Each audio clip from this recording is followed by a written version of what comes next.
Okay, and we're back. This is Hook and Ladder. It's a good name, good title. All right. Rolls. That's right. We're coming at you from an undisclosed location. I don't know. Just saw something that I had in there. But anyway, so today we're going to discuss Texas and Oklahoma coming into the SEC. This is huge. This transforms the entire landscape of college football. I think it transforms the entire landscape of college football, and the fun thing about it is nobody knows exactly what's going to come of this. Mm-hmm. Everyone's talking about massive expansion, super conferences, maybe one giant conference that's outside of the realm of the NCAA and kind of just ruling themselves, which I kind of like that idea. Yeah. Those, Sankey and guys like that can govern this conference better, in my opinion, than like the NCAA could. But right.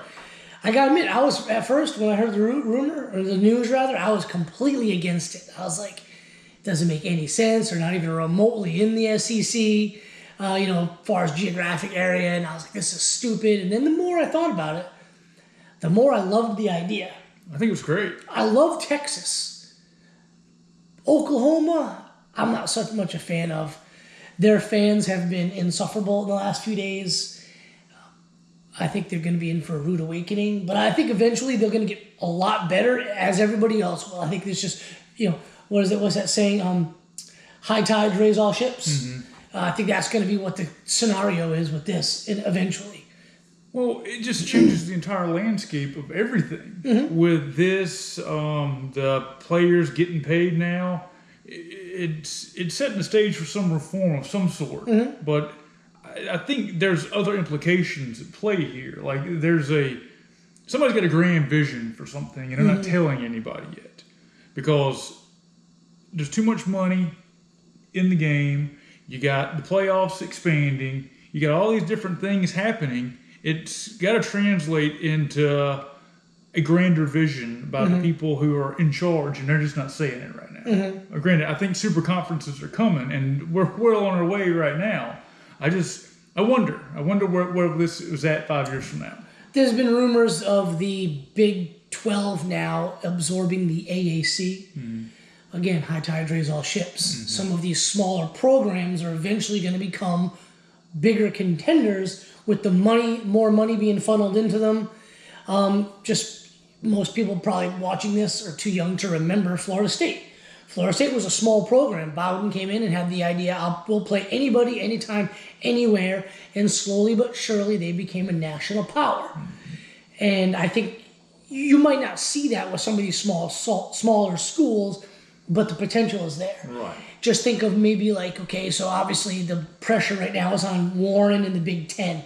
They've got to act. They've got to do something. There's talk about maybe the Pac-12 joining them. Mm-hmm. There's talk about them maybe absorbing some of these teams in that Midwest area. But I look at a team like App State, a successful program. They do what they've got to do to be successful in their conference. They don't get the top flight players, obviously, but they develop the kids well in the particular conference they're in. They're very good. I could see a team like that joining maybe the ACC, maybe the Big Ten, and a couple years down the road, we're talking 5 to 10 years, somewhere around those lines, becoming a real contender. Mm-hmm. No one, if they join the Big Ten, obviously no one's beating Ohio State, but still, they're getting up there. So I like the way this is going for everybody. Mm-hmm. I really liked, I kind of felt these guys leaving the Big 12 basically kills that conference. He does. But if they do absorb the AAC, it could help them. It could kind of they'll be on the back burner for a little bit. They're probably not going to make the playoffs for a long time, but eventually things will come around for them. I did read the article with a last-minute emergency meeting, Big 12 meeting with Oklahoma and Texas. Okay, we're going to give you more money. We're going to give the other schools less to give you more to stick around. Mm-hmm. And I just kind of laughed. I was like, screwing the rest of the conference to benefit the one, or in this case two. And I just kept thinking, Big Ten, But obviously they wanted to go. There was no going back for them. Mm-hmm. Once this story broke, they've obviously been in the works of going to the SEC for a long time, and there was nothing the Big 12 could do to keep them. Right. And then there's the rumors of Florida State and Clemson wanting to jump ship as well. to the SEC. Any truth to that, or? I have no idea. I'd heard something about Miami, but I didn't really read too much into it. I think I was doing something else about Miami. I didn't hear Florida State or Clemson. Mm-hmm. That would be kind of stupid in my opinion. Clemson's a great program. Mm-hmm. I don't think they would struggle in the SEC. I mean, they might lose more than one game a year, or at least one game a year. In the ACC now, they're just ruling everything. Right. They don't really have a competitive game for the most part on their schedule, with the exception of maybe one per year. That's pretty good. This year being Georgia, the first game of the season. They get by Georgia, it's smooth sailing until the playoffs. If they join the SEC, I think they're going to stumble. Just because you got to play good teams week in, week out. A lot of people who don't like the SEC and think they're overrated. That's your opinion. But, there's no Rutgers. There's no Maryland. Yeah, there's a Vanderbilts. And right now there's Tennessee's. But still, somewhere on your schedule is going to be a Florida, a Georgia, an Alabama, LSU, A&M, somebody like that. And you're going to get beat. You don't want to play LSU on the road at night. You don't want to play in Auburn at night. And South Carolina can be difficult if they're in the game in the third quarter. They're good. That's a big-time environment. Right. And we've been to a Kentucky game where we're just like, oh, my God. That's just a fun place to go. Yeah. If you ever get a chance to go to Kentucky, check it out. Kentucky's not a bad team. No. South Carolina's not a bad team. Tennessee's really not a bad team. These guys have decent athletes. My point is, if you're not ready to go, and we've seen this a number of times in the past years, if you're not ready to go each and every week, somebody's going to knock you off. And that's where I don't think Clemson really has a problem. No. So I don't think that'd be great for them to join the SEC, but I mean, it might be going that direction. I think super conferences are coming. I mean, obviously you're seeing that now. I just don't know what this is going to lead to 5 years down the road, because you're going to have recruiting is going to be an issue. The players getting paid is going to be an issue. All these things are translating into something bigger coming down the pipe. And the playoffs are the result of that, but maybe that's part of the reason. Now we can have bigger games, gouge ESPN for even more money, and see where things end up. I mean, it may come to a point where these schools are on their own, away from the NCAA, like you were mentioning earlier. This their own governing body of college football, which I think would be great because the NCAA is basically powerless. But one thing I kind of enjoyed, so I listened to the Late Kick podcast with Josh Pate, who's just from right down the road in Harris County. Anyway, last night there was some stupid Oklahoma fan was like, if I catch anybody, at Oklahoma game, if you're a Sooner fan and I catch you chanting SEC, we're going to throw fists. In the dude's picture, he was like 400 pounds. It's like, dude, no one's afraid of you. But Josh Pate said today that this picture right here, the Red River Rivalry, or whatever it's called, the Red River Shootout, the first time this season, when this is played, you're going to hear a chance of SEC throughout that stadium. And I had to laugh because it's true. These guys are going to benefit from being in the SEC, and it just means more. Yeah, and it's just like Texas fans were all excited. They were understood the expectations now, but they were excited. Oklahoma fans like, oh, we're just going to win the national championship. We just got to get by Alabama as a national championship. I'm thinking LSU is recruiting like crazy. So is A&M. These schools like LSU, A&M. Well, A&M is in Texas, but like LSU, Florida, Alabama, Georgia. All these schools from the SEC are coming into top guys. Coaching. Oregon is making a living getting the under-the-radar 3-star athletes and bring them to Oregon and turn them into superstar wideouts and running backs, DBs, whatnot. There's a lot of competition for those kids. I think it's only going to help Texas and Oklahoma to be in the SEC and getting some of those kids to stick in the area. Right. But still, I mean, it's not going to be smooth sailing. As good as Oklahoma is, they dropped 2 in a row last year. They went and lose, 3 games?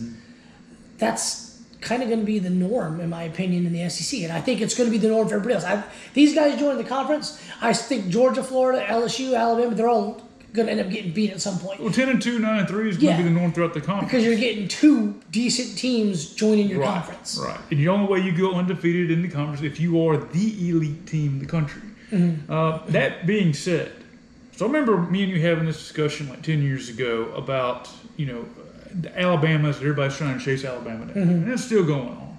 But it was an arms race. Like they're doing the recruiting bigger and better than everybody else. Now you get the players getting paid. So you got the landscape changing. You got this going on. The arm race gets kicked up to another notch. I think some of these programs may end up falling by the wayside eventually. I mean, Missouri is going to have to hang with all these schools. That's a problem for that program. And they're going to have to do a lot to maintain their status inside the conference.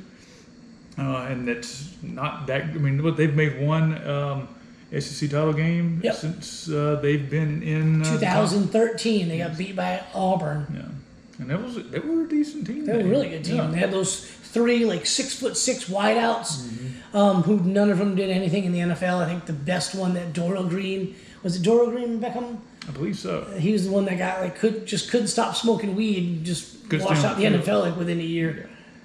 But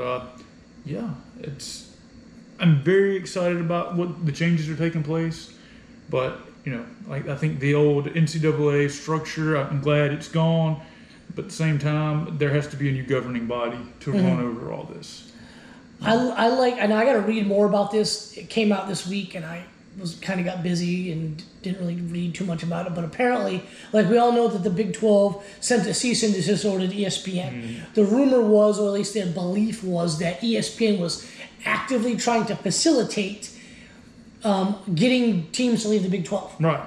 One team, whether it was Oklahoma or Texas, I don't think it was disclosed. One of them wanted to leave, so ESPN was working the back channels to get the other one to leave. The Big 12 falls below a certain amount of teams. They don't get a conference championship, and they lose all that money. The network kind of falls, and it just helps the ESPN, who owns the SEC network. I don't necessarily believe that, but what I think all that stuff with the lawyers does, and there was a lot of tweets about it, that Texas and Oklahoma are sending their army of lawyers, the Board of Regents want to do this, all to get out of that contract so they can join the SEC before the 2025 season. So I've heard people say as early as next year and as late as 2025, 2026 or whatever. I have a feeling it's going to be sooner than later. Yeah. The money, there's just too much money there. I agree. Anything else we want to add in this episode? No, I'm just really excited. Like I said, I was not thrilled when I heard the news. I was like, why? There's so many teams. I still look at things geographical. Southeastern Conference, Big Tens, Midwest. ACC is basically all up the coast. You got teams in Boston, and then you got a team down in Miami. In Pac-12, obviously. And I like the geographic areas, but obviously I have to change with the times. That's just what I prefer. I'm not saying I won't like if conferences expand. West Virginia is in the Big 12, for crying out loud. And I don't really have a problem with that. So, but I'm not saying that I'm not gonna like it better. It's just kind of hard to kind of wrap my head around. Okay, this is gonna be awesome. I'm really gonna enjoy this. So I'm kind of an old school dude. I like geographic areas, but I do think this is kind of good. But back to kind of where I was going with this, instead of Texas and Oklahoma, I would have been like, all right, give me UNC and NC State. Maybe, all right, if those two don't want to join, give me Wake Forest and give me Syracuse, or give me Miami, give me well, who's to say something geographic, throw in one of those other not UCF, South Florida and Tampa. Throw them in the SEC. Yeah, they're going to be a bottom feeder like Vanderbilt for a few years, but they're only going to get better. So I was thinking expanding that way, geographic. Well, I mean, it may at some point in time there may be just a couple of regional conferences: the Southeast, the Northeast, South. And I kind of like that, but that's just because of the way I grew up watching college football. It was regional conferences, so there's nothing really wrong with non-regional conferences. I'm interested to see how it plays out. I'm going to enjoy watching this, and good thing for Oklahoma and Texas fans. No longer they're going to get the 11 a.m. kickoffs. You're going to be playing in the afternoon and the night, and believe me, you're going to love it. Well, that was going to mean that the guys on the Eastern time zone are probably going to play a few more extra day games. No, noon start times. Possibly, or maybe they just throw in, with ESPN, they've got multiple channels: ESPN 1, 2, ESPNU, SEC Network. They could have 4 games on at 7 o'clock at night. That's possible. But yeah, it's a great time to be a college football fan. Yeah, it's gonna be awesome. Things are happening. We're like a month away from college football. Yeah. So and I guarantee you, every SEC fan is going to pay a lot more attention to Oklahoma and Texas games this season, kind of looking to possibly playing next year if they're in the SEC. Going, okay, what kind of team do you think they might have the following year? So there's going to be a lot more eyes on those two teams, which only helps their TV revenue and recruiting. Mm-hmm. I think that's going to help them recruiting, and maybe it's going to help them add some pieces on their defensive side of the ball that will make them more competitive in the big games. Because for whatever reason, all that talent in Texas is going other places and not going to Texas. So looking forward to seeing how this all shakes out. Yeah, me too. It's going to be fun. All right, well, that concludes this week's episode. We missed last week. We may try to do another one this week. Yeah, things are happening. It's going to be fun. All right.